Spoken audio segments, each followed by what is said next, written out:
দেশের ব্যবসা বান্ধব পরিবেশ ও বিনিয়োগের প্রবাহ নিশ্চিতে আইন শৃঙ্খলা পরিস্থিতির স্থিতিশীলতা প্রয়োজন। তবে বিগত বছরগুলোয় নানা চ্যালেঞ্জের মুখে অর্থনৈতিক প্রবৃদ্ধির গতি কমেছে।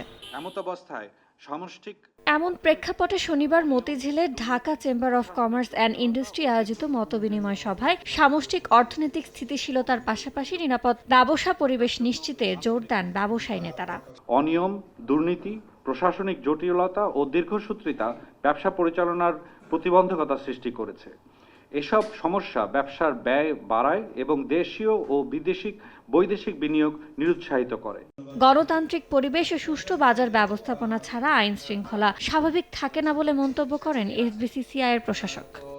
রাজনীতিতে কিন্তু চাঁদাবাজির স্থান নাই। 18 মাস তো গণতান্ত্রিক ব্যবস্থা ছিল না, তখন কি চাঁদাবাজি হয়নি? সুতরাং চাঁদাবাজি বা চাঁদাবাজদের আসলে রাজনৈতিক কোনো অবস্থান নাই। নেক নিয়তে বরকতময় হোক আপনার টাকা। ইউসিবি ইসলামিক ব্যাংকিং একটি পরিপূর্ণ ইসলামিক ব্যাংকিং ব্যবস্থা। স্থিতিশীল ও ব্যবসা বান্ধব পরিবেশ গড়তে আইন শৃঙ্খলা রক্ষাকারী বাহিনী, স্বরাষ্ট্র ও বাণিজ্য মন্ত্রণালয় সহ সংশ্লিষ্ট সংস্থাগুলোর সমন্বিত উদ্যোগে জোর দেন বক্তারা।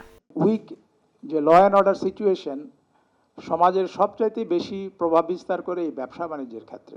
ব্যবসার অপারেশনাল একটা ডিসরাপশন তৈরি করে, সাপ্লাই চেনের সমস্যা তৈরি করে, সবচাইতে বড় কথা হলো কনফিডেন্সটাকে নষ্ট করে দেয়। এবং একটা দেশের আইন শৃঙ্খলা পরিস্থিতি খারাপ থাকলে দেশে বিনিয়োগ আসে না। প্রতিটি সেক্টরে কঠোরভাবে চাঁদাবাজি দমনের দাবি জানিয়েছেন ব্যবসায়ীরা। চাঁদাবাজি করে বেশি টাকা নেন, আমাকে কিন্তু এই টাকা আদায় করে ভোক্তার উপরেই চাপাতে হবে। ইয়ানুর শিফাত, সময় সংবাদ, ঢাকা।